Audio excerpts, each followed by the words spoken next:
చంద్రబాబు నాయుడు గారిని ఇబ్బంది పెడుతున్నప్పుడు, లోకేష్ గారు పాదయాత్ర చేపడుతున్నప్పుడు జేబీ అన్న గారి మీద కేసులు పెట్టినా, మురళన్న గారి మీద కేసులు పెట్టినా, రవినాయుడు మీద కేసులు పెట్టినా, ఎవరి మీద కేసులు పెట్టినా, ఏం చేసినా, మమ్మల్ని ఇబ్బంది పెట్టినా, హౌస్ అరెస్టులు చేసినా, జైలుకు తీసుకెళ్ళినా, జైల్లో పెట్టినా మీరు మాకు అండగా నిలబడ్డారు.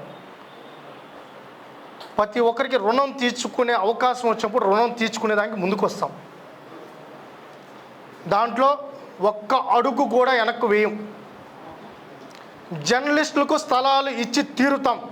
ఒకరికి ఇద్దరికి కాదు, ఒకరికి ఇద్దరికి కాదు, ప్రతి ఒక్కరికి అది హైవేకైనా, మంగళం దగ్గరైనా, రేణిగుంట దగ్గరైనా, తిరుపతిలో అయినా, ఎక్కడున్నా మీకు ఉపయోగపడే భూములు, ఇంటికి నివాస యోగ్యమైన భూముల్ని మీకు ఇంటికి ఇచ్చి తీరుతాం.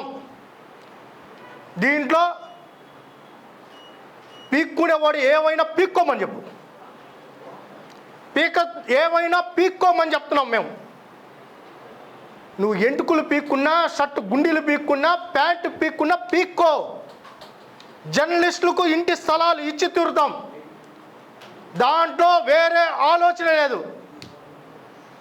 జర్నలిస్టుని ఇబ్బంది పెడితే, జర్నలిస్టులకు ఇల్లు లేకుండా చేయాలని చూస్తే జర్నలిస్టులు పొట్ట కొడితే ఊరుకునే ప్రసక్తే లేదు.